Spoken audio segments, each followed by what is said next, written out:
श्री गुरुदेव दत्त वासुदेव हरी.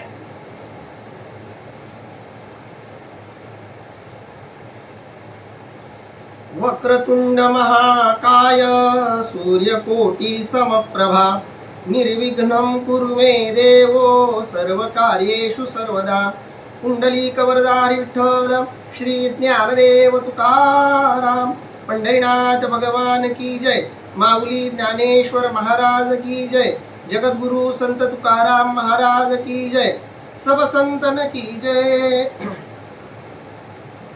माऊली महावैष्णव ज्ञानोबारायांच्या परमश्रेष्ठ अशा ज्ञानेश्वरी ग्रंथाचं चिंतन करत आपण ज्ञानेश्वरीच्या 5व्या अध्यायातल्या 1 ते 131 क्रमांकाच्या ओव्यांपर्यंतचा टप्पा पार पाडलेला आहे.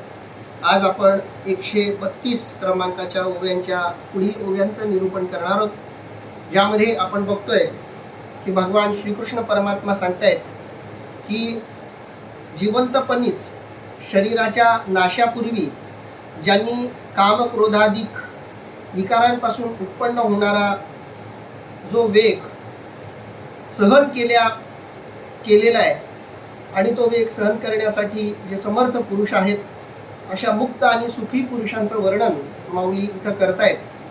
कारण आधी विकारांना शरण गेलेल्या, विकारांना स्वतःचं सर्वस्व मानणाऱ्या अशा अज्ञानी, अविद्यावान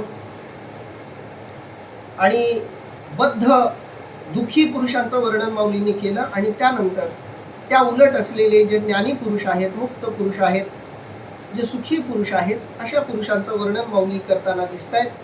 आणि ते वर्णन माऊली आपल्या भाषेमध्ये मांडताना पुढं माऊली काय म्हणतायत ते आपण बघूयात. माऊली म्हणतायत, भोगी अवस्था एकी उठी ते अहंकाराचा अचळू लोटी मग सुखेसी घे आटी गाढेपणे.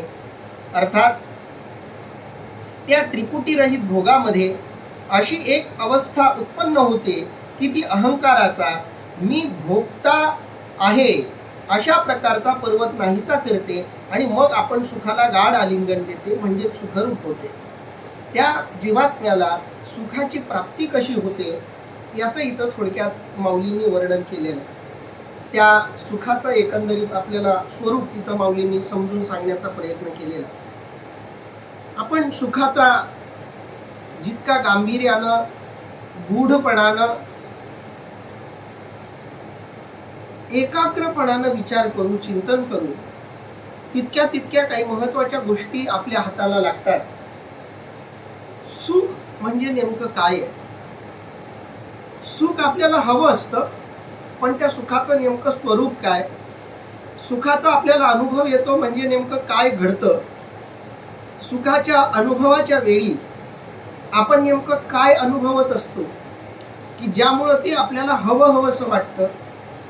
सुखाच्या विरोधी कोणत्याही गोष्टी आपल्याला का आवडत नाहीत? अशा बऱ्याच प्रश्नांची उत्तरं आपल्याला सुखाच्या चिंतनामध्ये सापडतात.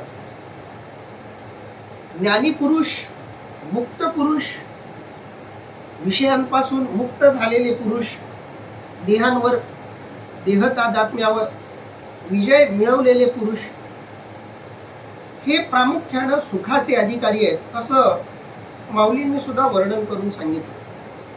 तर या सुखाचं नेमकं स्वरूप आपल्याला या पुढच्या ओव्यांमधून उलगडवण्याचा प्रयत्न माऊलींनी केलेला आहे. आपल्यालाही त्या सुखाचं स्वरूप याच ओव्यांच्या आधारे समजून घ्यायचं आहे, ज्यामध्ये माऊली म्हणतायत, भोगी अवस्था एकी उठी. इथं अवस्था शब्दाचा अर्थ आहे भूमिका. एक वेगळी भूमिका भोगण्याची ज्ञानी पुरुषाच्या मध्ये जागृत होत असते. ज्या सुखासाठी सामान्य जीव धडपडत असतो, तळमळत असतो, त्या वैषयिक सुखापेक्षा एका वेगळ्या प्रकारच्या सुखाचा अनुभव या मुक्त पुरुषांना, सुखी पुरुषांना येत असतो. सुखी पुरुष या करता की तो त्यांचा अनुभव आहे. सुखी पुरुष या करता की सामान्य लोकांच्या आवडीचा तो विषय आहे. म्हणून इथं सुखी शब्द वापरलेला आहे. कारण मुळात सुखी होण्यासाठी ती अवस्था प्राप्त करायची नाहीये. कारण सुख हा त्या अवस्थेतला स्वाभाविकपणे मिळणारा पदार्थ आहे. स्वाभाविकपणे अनुभवाला येणारी ती गोष्ट आहे. पण तो अनुभव येण्यापूर्वी आपल्याला काही गोष्टी, काही अवस्था प्राप्त करून घ्याव्या लागतात. ती अवस्था म्हणजे मुक्त अवस्था. आपल्याला ती अवस्था जोपर्यंत प्राप्त होत नाही, मिळत नाही, तोपर्यंत त्या सुखाचा अनुभव येत नाही, असं इथं माऊलींना म्हणायचं आहे. म्हणून भोगी अवस्था एकी उठी, त्याची त्या सुखाच्या भोगाबद्दलची भूमिकाच एका वेगळ्या प्रकारे जागृत होत असते. ते अहंकाराचा अचळ लोटी, अहंकार जिथं नष्ट होतो, अहंकार रूपी पर्वत जिथं संपुष्टात येतो, तिथंच या सुखाचा अनुभव येतो. मुळात आपण दुःखी का आहोत? तर आपण आपलं मूळ स्वरूप विसरलो म्हणून आपण दुःखी आहोत, असं साधारणपणे अध्यात्मवाद्यांचं आणि संतांचं म्हणणं आहे. आपल्या दुःखाचं मूळ कारण आपण आपला मूळ स्वभाव विसरलो म्हणून आपण दुःखी आहोत. आपल्या सगळ्यांचं मूळ स्वभाव सुख आहे. आपण स्वभावतः सुखी आहोत. आत्मतत्व हे मूलतः सुखरूप आहे, मूलतः आनंदमय आहे. पण त्या आनंदमय सुखमय अशा आपल्या मूळ रूपाला आपण विसरलो आणि जे रूप आपलं नाहीच अशा रूपाला आपण आपलं मानायला लागलो आणि त्या मायेमध्ये अडकून, त्या विषय विकारांमध्ये, वासनांमध्ये अडकून आपण स्वतःचा स्वभाव, स्वतःचं रूप त्यांच्यामध्ये शोधायला लागलो आणि म्हणून आपल्या वाट्याला खऱ्या अर्थानं दुःख यायला लागलं. आणि ज्याला आपला मूळ स्वभाव कळाला, जो आपल्या मूळ स्वरूपावर, रूपावर स्थिर झाला, त्याला वेगळा आनंद मिळवण्याची गरज पडत नाही. अगदी त्या पद्धतीनं हा जीवात्मा जेव्हा स्वतःचा मीपणा सोडतो, अहंकार सोडतो, जीवात्म दशा सोडतो, तेव्हा तो आपोआप परमात्मामय होतो. म्हणून ते अहंकाराचा अचळ लोटी, अहंकार रूपी अचळ, अचळ शब्दाचा अर्थ आहे पर्वत, लोटी म्हणजे नष्ट करून टाकतो, जो अहंकार रूपी पर्वताला संपवतो. माऊलींनी इथं अहंकाराला पर्वताचं रूपक वापरले, पर्वताची उपमा दिलेली आहे. कारण पर्वत सहसा जागेवरून हलत नाही. पर्वताला हलवणं ही साधी सोपी गोष्ट नाही. अगदी त्या पद्धतीनं अहमला संपवणं सुद्धा अवघड असतं. कारण अहम म्हणजे मी, अहम म्हणजे माझं सर्वस्व, ही जीवात्म्याची मानसिकता असते. मी जर माझा अहंकारच सोडला तर मग माझ्या जिवंत काय राहील, मग माझं अस्तित्व काय राहील? जिथं मीच संपून जाईल, तर मीला संपवून जे मला मिळेल त्याचा उपयोग काय, त्याचा भोग कोण घेणार? कारण ज्याचा भोग घ्यायचा आहे तोच तिथं शिल्लक राहणार नाही, असा साधारणपणे सामान्य जीवात्म्याचा विचार असतो. आणि म्हणून त्याचा मी, त्याचा अहंकार अतिशय मजबूत झालेला असतो. जितकं अज्ञान गहन, जितकं अज्ञान घट्ट, तितका त्याचा अहंकार मजबूत असतो. म्हणून जीवात्म्याचा सगळ्यात मजबूत असा भाग जर कोणता असेल तर तो अहंकार. आणि त्या अहंकाराला तो सहसा सोडत नाही, अहंकार त्याला सोडवत नाही. कारण त्याला असं वाटतं मी अहंकार सोडला म्हणजे मीच संपलो. खरं तर त्याचा अहंकार संपल्यावरच तो खऱ्या अर्थानं मीला उपलब्ध होत असतो. जीवात्मा ज्याला मी समजतो तो त्याचा मी हा भ्रममूलक आहे, खोटा आहे, भासमान आहे. त्याला स्वतःबद्दल जे वाटतंय, त्याचं स्वतःच्या अस्तित्वाबद्दलचं जे ज्ञान आहे, ते ज्ञान हे अज्ञानातून जन्माला आलेलं आहे. याला थोडं उदाहरण देऊन सांगितलं तर थोडं लवकर समजेल, कारण हा विषयच मुळात सहज समजेल असा नाहीये, दृष्टांतांनी लक्षात येईल असाही हा विषय नाहीये. संतांच्या मताप्रमाणे अनुभवातून येणारा हा विषय. माऊलीने एके ठिकाणी दृष्टांत दिलाय की एक फांदी आहे, त्या फांदीवर एक पोपट येऊन बसलाय आणि त्या पातळ अशा फांदीच्या खाली पाणी आहे. त्या पाण्यावरती अशी लाकडाची साधी फांदी अशी लटकत आहे झाडाच्या आधाराने. त्याच्यावरती पोपट बसलंय. बसण्यापूर्वी पोपटाला माहित नव्हतं की खाली नदी आहे किंवा खाली पाणी आहे. बसल्यावर त्याची नजर खाली जाते तेव्हा त्याला कळतं खाली तर पाणी आहे. आणि मग त्याला भीती वाटायला लागते की मी पाण्यात पडेल. आणि म्हणून तो त्या झाडाच्या फांदीला अधिक घट्ट धरून बसतो, अधिक घट्ट पकडून बसतो. त्याला भीती वाटायला लागते की मी फांदी सोडली की मी पाण्यामध्ये पडून मरून जाईल. आणि म्हणून तो ती फांदी सोडत नाही. इतका घट्टपणे तो त्या फांदीला पकडून धरतो की जीव जाईपर्यंत तो ती फांदी सोडत नाही. कारण तो तिथून खायलाही उठत नाही, प्यायलाही उठत नाही. कारण खावं प्यायला जावं तर फांदी सोडावी लागणार. फांदी सोडली की मी पाण्यात बुडून मरणार अशी त्याला भीती असते. पण त्या बिचाऱ्याला हे माहीत नसतं की ही फांदी सोडल्यावर स्वतःकडे असलेल्या पंखाच्या जोरावर तो सहज पाण्याच्या पलीकडे उडून जाऊ शकतो. याचं ज्ञानच तो विसरून जातो. आणि एक खोटा भ्रम त्यानं पोसलेला असतो. जीवात्म्याच्या ठिकाणी असाच अहंकार चिकटलेला असतो. तो स्वतःच्या अहंकाराला मीला जो की अज्ञानमूलक आहे. स्वतःचं नाव, स्वतःचं गाव, स्वतःची संपत्ती, स्वतःची नातीगोती या सगळ्यांना तो इतका चिकटलेला असतो की यांना सोडल्यावर मला काही वेगळं अस्तित्वच नाही, यांना सोडण्यावर मी राहूच शकत नाही, मी जगूच शकत नाही अशी त्याची भावना होते, भूमिका होते. आणि तो त्याच्यामध्ये चिकटून जातो. सगळं आयुष्य संपतं तरीही तो त्या गोष्टींना सोडत नाही. तो पण मुळात तो हे विसरतो की जन्माला येण्यापूर्वी तो यातल्या कोणत्याही फांदीला पकडून नव्हता. जन्माला आल्यावर त्यानं या सगळ्या फांद्यांना पकडले. या फांद्यांना सोडून जरी तो जगला तरी तो मुक्तच आहे. पण स्वतःचं मुक्त रूप विसरून या सगळ्यांना पकडून जखडून यांना सोडलं की मी संपेल या भावनेनं तो सगळ्यांना चिकटून धरतो. आणि म्हणून त्याचा अहंकार मजबूत होत जातो, घट्ट होत जातो. आणि म्हणून अहंकाराला माऊलींनी पर्वताची उपमा दिलेली आहे. पर्वताला हलवणं जसं अवघड आहे अगदी त्या पद्धतीने या जीवात्म्याचा अहंकार संपवणं, त्याच्याकडून अहंकार सोडून घेणं अवघड आहे. पण असे महापुरुष की ज्यांना मी कोण आहे कळालंय, ज्यांना कळालंय की मी जी उपाधी लावून घेतलेली आहे ती माझी उपाधी आहे, ती अज्ञानमूलक आहे, मी मुक्त जीवात्मा आहे, जन्माच्याही पलीकडे मी आहे, शरीराच्याही पलीकडे मी आहे. शरीर हे सुद्धा माझ्यासाठी बंधन आहे. शरीर ही सुद्धा फांदी आहे जिला मी पकडलो. आणि हीच फांदी ज्याची सुटली. ज्याला कळलं की मी शरीर नाहीये मग त्याला आपोआपच कळतं की शरीराशी संबंधित जे आहेत तोही मी नाहीये, तेही माझे नाहीये. आणि मग त्याचा अहंकार आपोआप तुटतो. आणि ते अहंकाराचा अचळ लोटी असा अहंकाराचा पर्वत ज्यांनी संपवून टाकला मग सुखेसी घे आटी गाढेपणे. आटी शब्दाचा अर्थ आहे आलिंगन, गाढेपणे म्हणजे दृढपणाने.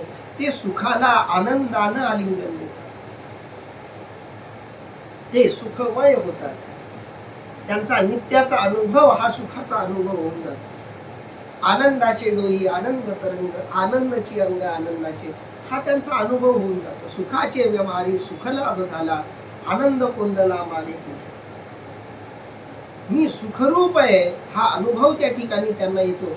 आणि सुखाला ते घट्ट असं आलिंगन देतात. ज्या सुखाला पाहण्यासाठी, ज्या सुखाची एक झलक मिळवण्यासाठी जीवात्मा प्रचंड तडफडतो, प्रचंड मेहनत करतो. रात्रंदिवस प्रत्येकाची धडपड, झटपट, पळापळ सगळं त्या सुखाच्या झलकेला मिळवण्यासाठी सुरू आहे. ती झलक अनुभवाला यावी म्हणून सगळं सुरू आहे. पण त्या सुखाला घट्ट असं आलिंगन तेच देऊ शकतात ज्यांचा अहंकार नष्ट झाला. कारण अहंकार नष्ट झाला की तो देव झाला, तो परमात्मा झाला, तो ब्रह्मांड नायक झाला. त्याच्या एवढा आनंदी, त्याच्या एवढा सुखी या जगामध्ये दुसरा कुणी नाही. तिये आलिंगन मेळी होय आपे आप कवळी जेथ जळ जैसे जळी वेगळे न दिसे. अर्थात पाण्यात पाणी मिळाले असता जसे ते वेगळे दिसत नाही त्याप्रमाणे त्या आलिंगनात सहजच ऐक्यता होते. पाणी पाण्यात मिसळल्यावर आधीचं पाणी कोणतं आणि नंतरचं पाणी कोणतं हे सांगता येत नाही. मिसळलेलं पाणी कोणतं आणि ज्यात ते पाणी मिसळलंय ते पाणी कोणतं हे जसं सांगता येत नाही. पाण्यात पाणी मिसळलं म्हणजे ते एक झालं. तसं जीवात्मा जेव्हा ब्रह्मदशेला प्राप्त होतो, आत्मसाक्षात्काराच्या अवस्थेला प्राप्त होतो, तेव्हा तो परमात्मा झालेला असतो. म्हणून मी नेहमी म्हणतो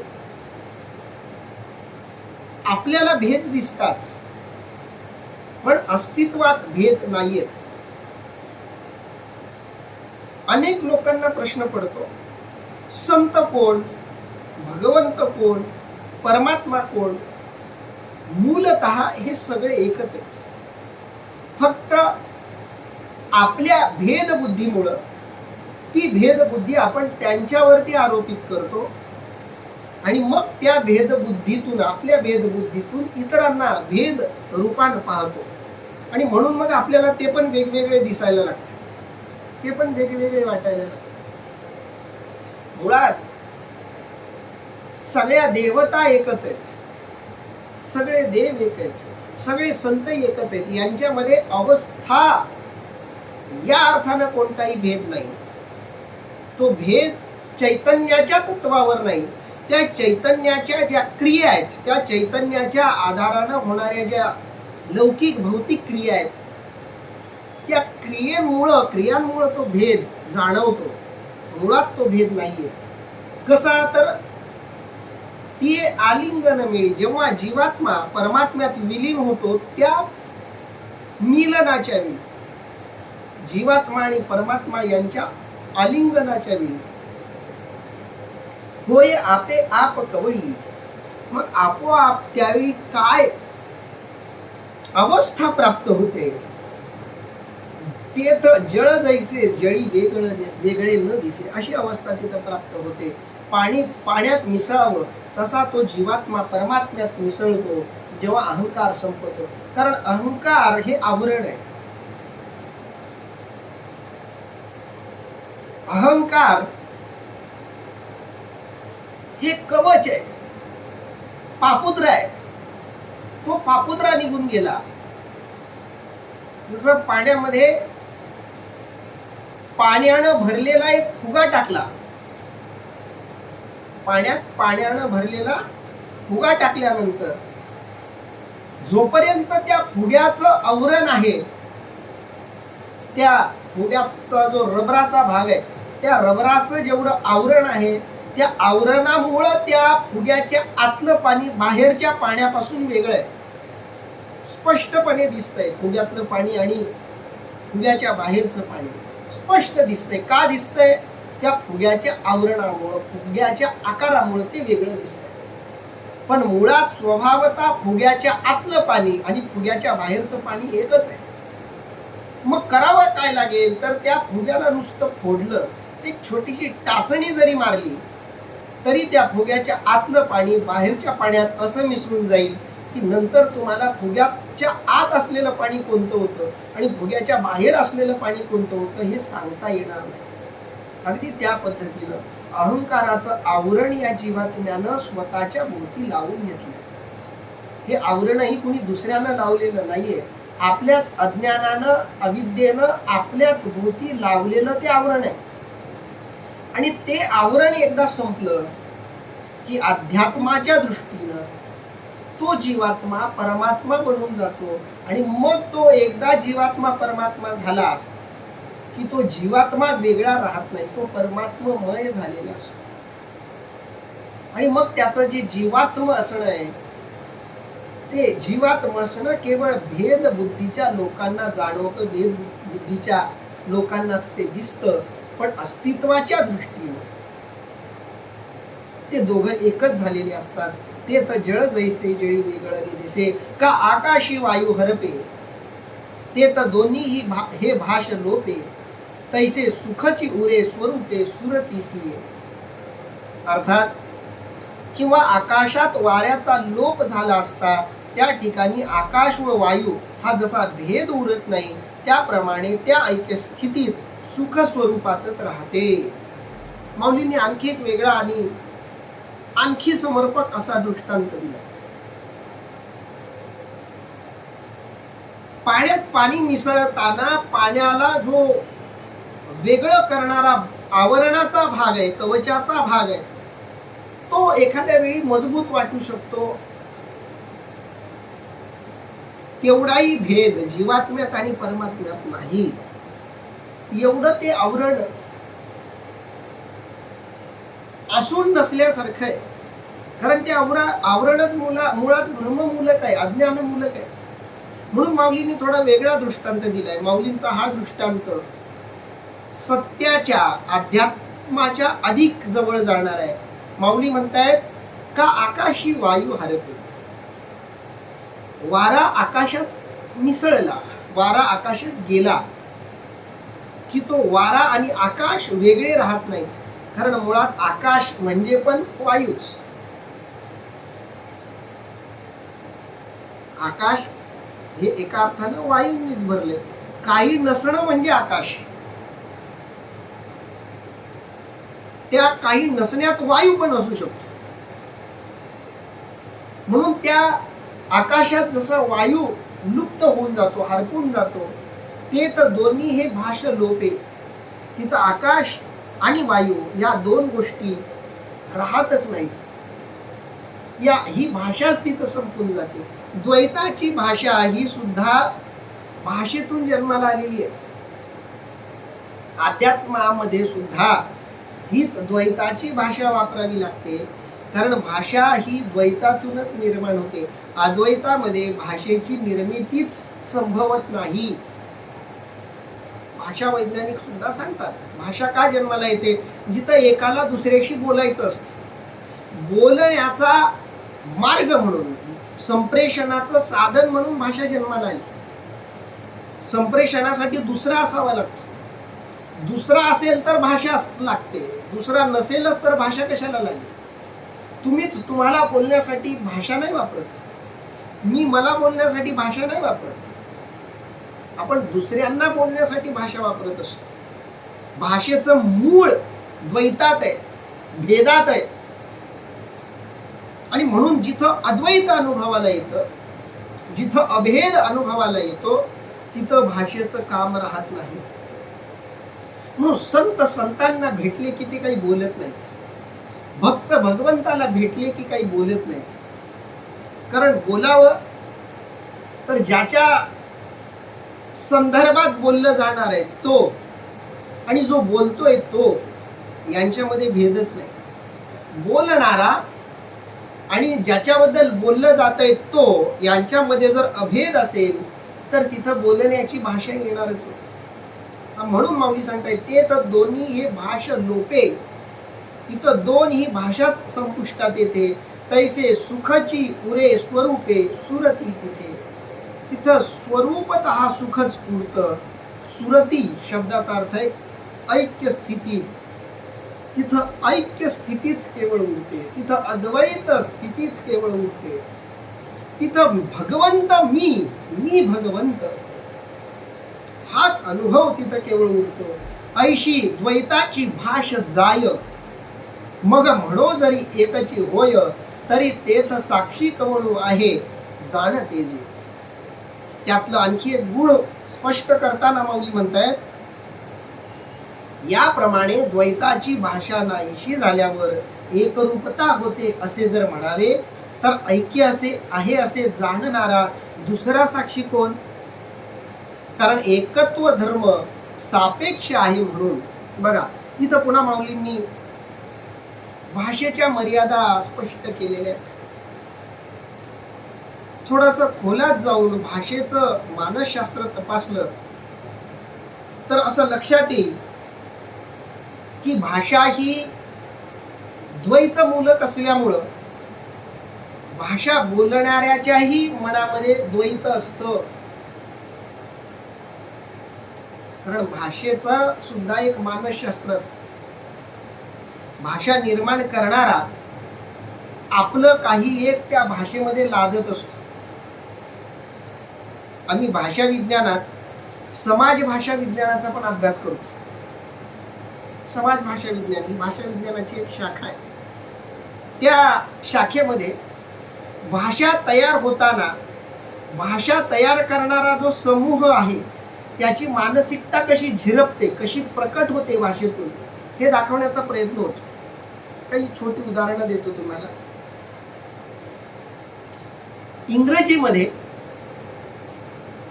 आदरार्थी शब्द खूप कमी आहेत. ज्याचं इंग्रजी बऱ्यापैकी चांगलं आहे, इंग्रजीचं व्याकरण ज्याचं चांगलं आहे त्याला लगेच लक्षात येईल की इंग्रजीमध्ये आदरार्थी शब्द खूप कमी आहेत.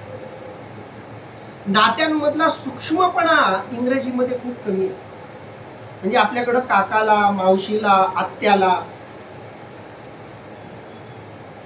मामीला वेगवेगळे शब्द आहेत. आत्या, आत्यांजी, मामा, मामी, काका, काकू, मावशी, काका, असे आपल्याकडं नात्यांमध्ये बारीक बारीक असे भेद आहेत आणि त्याला शब्द आहेत. इंग्रजीमध्ये जर तुम्ही गेलात तर तुम्हाला अंकल आणि आंटी हे दोनच शब्द दिसतात. त्याच्यामध्ये खूप शब्द नाही. मग तुम्ही मामा मामीलाही अंकल आंटीच म्हणाल. आपल्या वडिलांच्या वयाचं कुणीही दिसलं काका काकूंलाही अंकल आंटीच म्हणाल, मामा मामीला पण अंकल आंटीच म्हणाल. कारण शब्दाची मर्यादा आहे. नात्यांमध्ये तिथं जास्त शब्द नाही आहेत.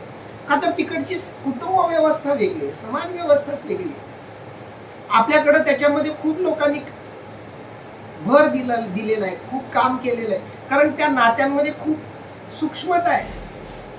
मामा मामी हे वेगळं नातं आहे आपल्याकडं, काका काकू वेगळं नातं आहे, मावशी काका पुन्हा वेगळं नातं आहे, आत्यांजी आणि आत्या हे पुन्हा वेगळं नातं आहे. ह्या नात्यांमध्ये खूप फरक आहे आपल्याकडे. मामा मामीचा मुलगा यांच्याकडे बघण्याचा दृष्टिकोन वेगळा, मावशी काकाचा मुलगा यांच्याकडे बघण्याचा दृष्टिकोन वेगळा, काका काकूंकडं त्यांच्या मुलांकडे बघण्याचा दृष्टिकोन वेगळा. खूप सूक्ष्म पण खूप मूलभूत स्वरूपाचे फरक आहेत आपल्याकडे नात्यांमध्ये. म्हणून प्रत्येक नात्यासाठी वेगळे शब्द निर्माण करण्याची गरज आपल्याला वाटली. तशी गरज इतर इंग्रजी सारख्या भाषेचं उदाहरण मी याकरता दिलं की ती भाषा ज्या देशांमध्ये वापरली जाते त्या देशांमध्ये नात्यांमध्ये एवढी गुंतागुंत नाहीये. नात्यामध्ये एवढ्या खोलात तिकडे शिरलंच जात नाहीये. मग त्या भाषेच्या निर्मितीचा परिणाम त्या भाषेतल्या शब्दांवर पडतो, वाक्यरचनेवर पडतो. आता आमच्याकडं समाज भाषा विज्ञानातले काही जण स्त्रीवादी दृष्टिकोनातून भाषेचा विचार करतात. तर मराठी भाषेमध्ये जे छोटे निम्न असे जे शब्द आहेत त्यांच्यासाठी स्त्रीलिंगी शब्दांचा वापर जास्त दिसतो आपल्याला. जसं सुई, मुंगी, हे जे आकारानं छोटे, ताकदीनं कमी, त्यांच्यासाठी जे शब्द आहेत ते तुलनेनं स्त्रीलिंगी शब्द जास्त आहेत. आणि भव्य दिव्य अशा ज्या गोष्टी आहेत त्याच्यासाठी पुल्लिंगी शब्द जास्त आहेत. पराक्रमी जे शब्द आहेत, पराक्रम सूचित करणारे जे शब्द आहेत ते पुल्लिंगी शब्द जास्त आहेत आपल्या मराठीत. आणि हे स्त्रीवादी अंगानं भाषेचा केलेला अभ्यास याच्यात ज्यांनी काम केले ते खूप चांगल्या पद्धतीने ते स्पष्ट करून सांगतात. तर मुद्दा मला हा सांगायचा आहे की भाषा निर्माण करणारा जो असतो त्याच्या मानसिकतेचा त्यानं निर्माण केलेल्या भाषेवर आपोआप परिणाम पडत असतो. हे थोडं मी स्थूल उदाहरण दिलंय. आणखी तुम्ही खोलात जाल तर मुळात भाषाच ज्यानं निर्माण केलेली आहे त्याच्या मनातच द्वैत असल्यामुळं जेव्हा अद्वैताची चर्चा करण्याची वेळ येते आणि त्या अद्वैताची चर्चा करण्यासाठी सुद्धा आपण द्वैताच्या आधारावर तयार झालेल्या भाषेचा आधार घेतो, तेव्हा भाषिक मर्यादा आपोआपच अद्वैत चर्चेला येतात. म्हणून आध्यात्मिक चर्चा, अद्वैताची चर्चा ही जेव्हा भौतिक लोक चर्चेला घेतात तेव्हा ते गोंधळात पडतात. कारण अध्यात्माची जी भाषा आहे ती भाषा ही शब्दातीत भाषा आहे, ती अनुभवाची भाषा आहे. अध्यात्म हा अनुभवाचा विषय आहे. अध्यात्म हा शब्दांचा मुळात विषयच नाही.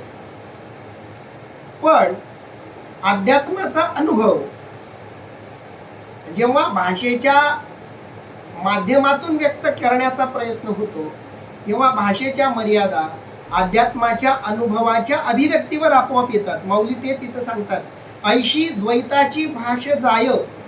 अद्वैत प्राप्त झाल्यावर, आत्मसाक्षात्कार झाल्यावर, जीवात्मदशा संपल्यावर, परमात्म रूपता अनुभवाला आल्यावर, आत्मा परमात्ममय झाल्यावर तो अद्वैताला उपलब्ध होतो. तिथं द्वैताची भाषा संपते. ऐशी द्वैताची भाषा जाय. ऐशी म्हणजे कैशी?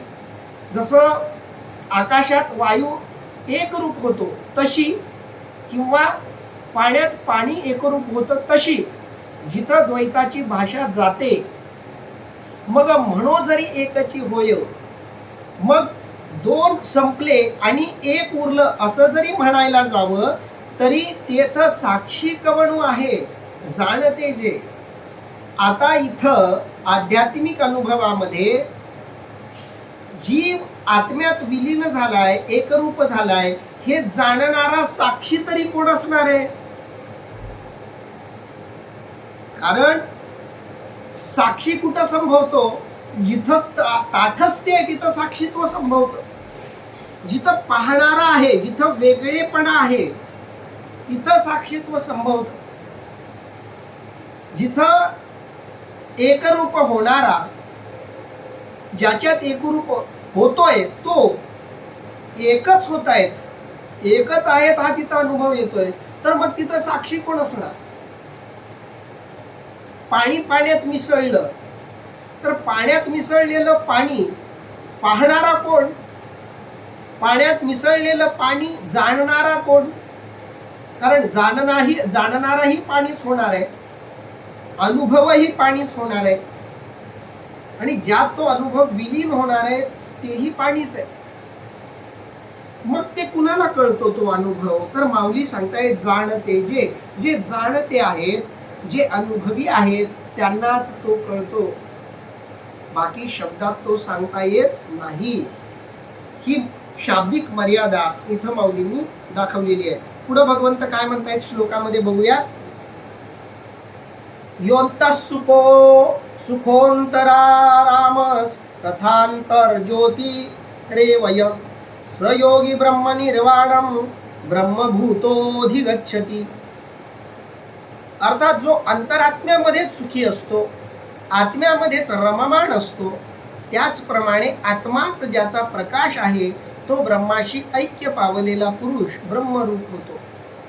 माऊलींनी जे शेवटी दृष्टांत दिलेत त्याच दृष्टांताला इथं भगवंतांनी श्लोकाच्या रूपातून स्पष्ट केलंय. किंबहुना या श्लोकाकडं जाण्याच्या दृष्टीनंच माऊलींनी त्या शेवटच्या ओव्या रचलेल्या आहेत. पुढं याच आशयाला समर्पक आणि याच आशयाला परिपूर्ण करणारा पुढचा श्लोक तो पण आपण घेऊयात, जिथं भगवंत म्हणतायत, लभन्ते ब्रह्म निर्वाण मृषय क्षीण कल्मषः छिन्नद्वैधायतात्मान सर्वभूतहिते रतः. अर्थात ज्यांचे पाप क्षीण झाले आहेत, संपूर्ण संशय नष्ट झाले आहेत, जे जितेंद्रिय आहेत व सर्व भूतांच्या हिताविषयी तत्पर आहेत, अशा ऋषींना मोक्ष प्राप्त होतो. तो जीवात्मा अंतरात्म्यामध्ये उतरल्यामुळं तो सुखाला प्राप्त होतो. आपल्या मूळ आत्मरूपामध्ये तो रममाण होतो. आत्म्याचा प्रकाशच ब्रह्म प्रकाशामध्ये एक रूप होऊन जातो. तो पुरुष ब्रह्मरूप होतो.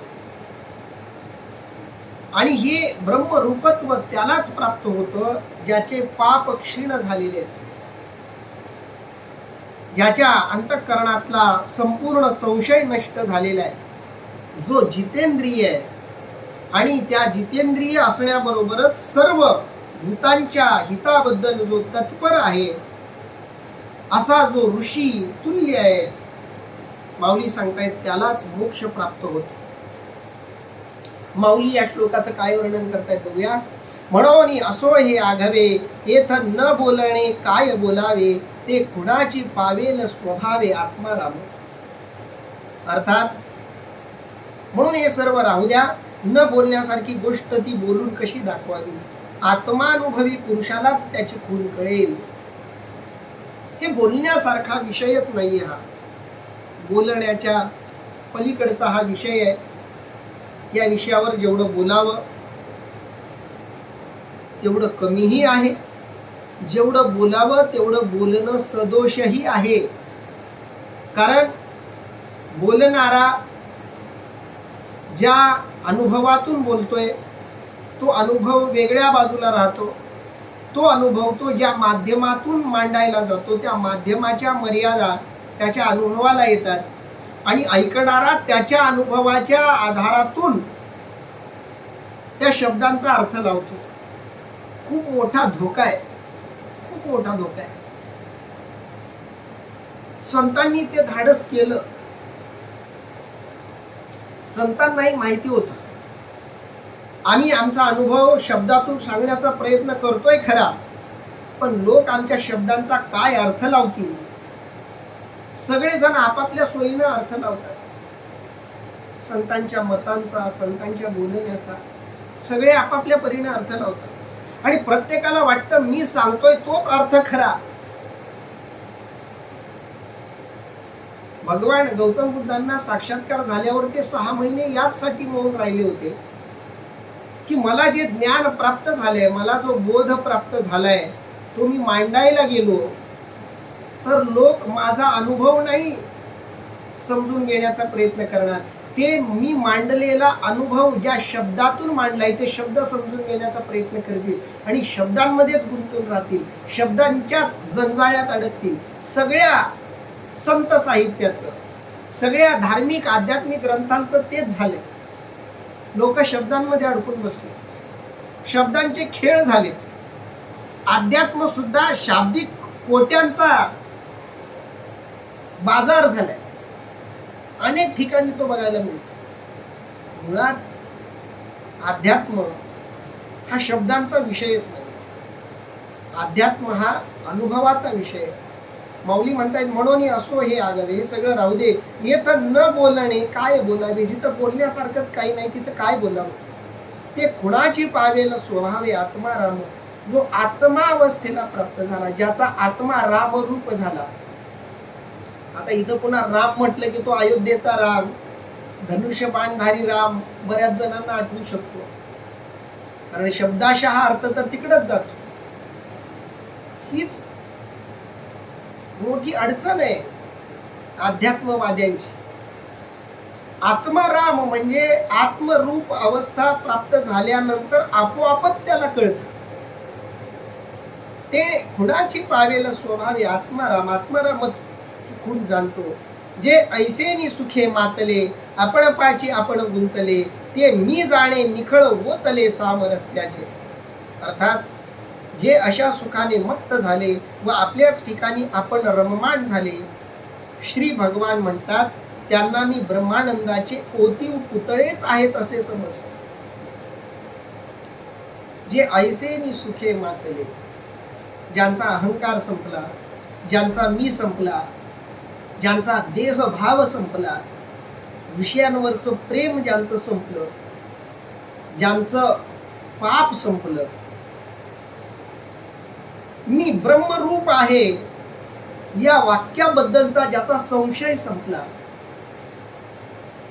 ते ज्या सुखाला प्राप्त होतात त्या सुखानं ते उन्मत्त होतात, मदमस्त होतात, आपापल्या मस्तीत राहतात. संतांची मस्ती आणखी वेगळी असते.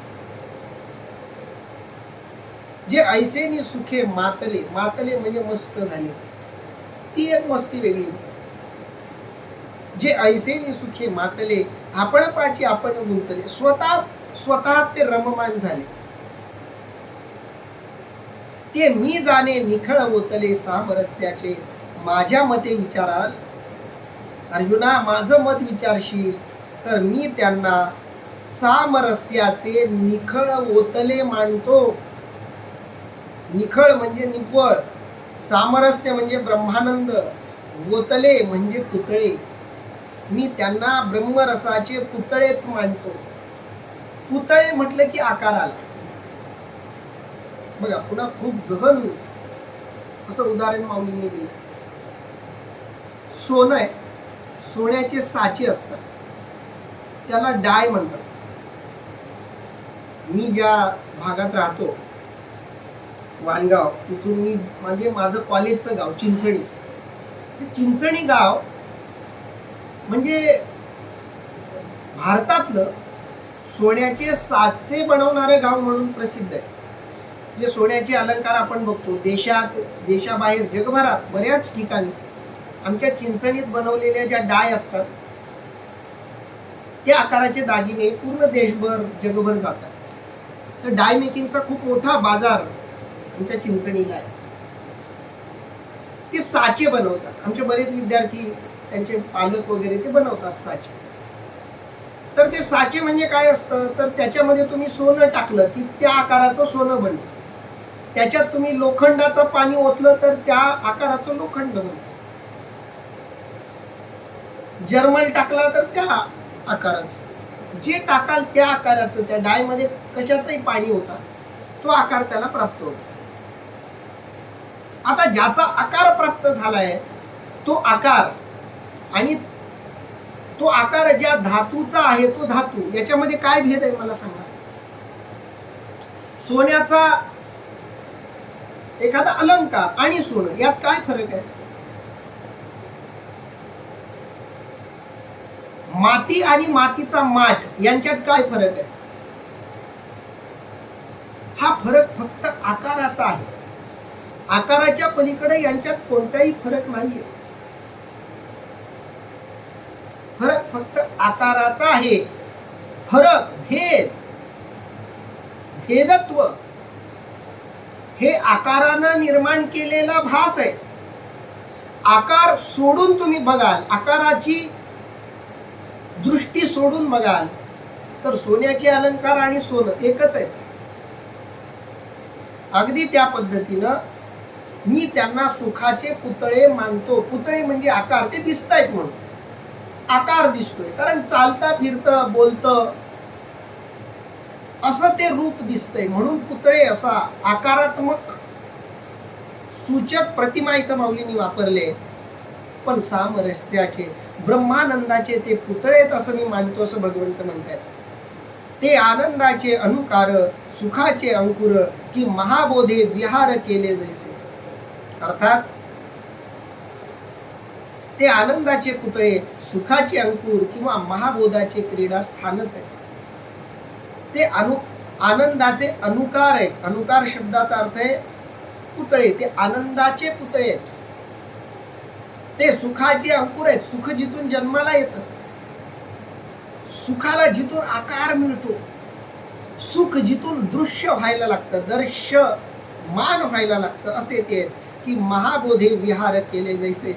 आनंदानं विहार करावा, आनंदानं क्रीडा करावी, आनंदानं खेळावं असे ते आहेत. ते विवेकाचे गाव की परब्रह्मीचे स्वभाव, नातरी अलंकारिले अवयव ब्रह्मविद्येचे. अर्थात ते विचारांचे गाव किंवा परब्रह्माचे स्वभाव अथवा मूर्तिमंत ब्रह्मविद्येचे सालंकृत अवयव आहेत. ते विवेकाचे गाव, खरं खोटं, सत्य असत्य, ब्रह्म माया या सगळ्यांना सत्य रूपानं जाणणारा विवेक जिथं राहतो त्या विवेकाचं ते गाव आहे. परब्रह्म रूप अशा परमात्म्याचा ते स्वभाव आहेत. परमात्म्याचा स्वभाव कसा आहे असं विचारावं तर जसा संतांचा स्वभाव तसा परमात्म्याचा स्वभाव. ना तरी अलंकारिले अवयव ब्रह्मविद्येचे. ब्रह्मविद्येचे अलंकार जसे असावेत तसे ते चालते फिरते ब्रह्मरूपाचे अलंकार आहेत. ब्रह्मरूप असं तत्व जेव्हा आकाराला येतं तेव्हा ते कसं दिसतं तर त्या ऋषींसारखं दिसतं. ते सत्वाचे सात्विक की चैतन्याचे आंगिक हे बहु असो एकैक वानिसी काही. अर्थात ते सत्वाचे सात्विक किंवा चैतन्याचे ठसेत. यावर श्री गुरु निवृत्तीनाथ ज्ञानोबरायांना म्हणाले, हे फार बोलणे पुरे कर, तू असे एक एक कोठोर वर्णन करणार.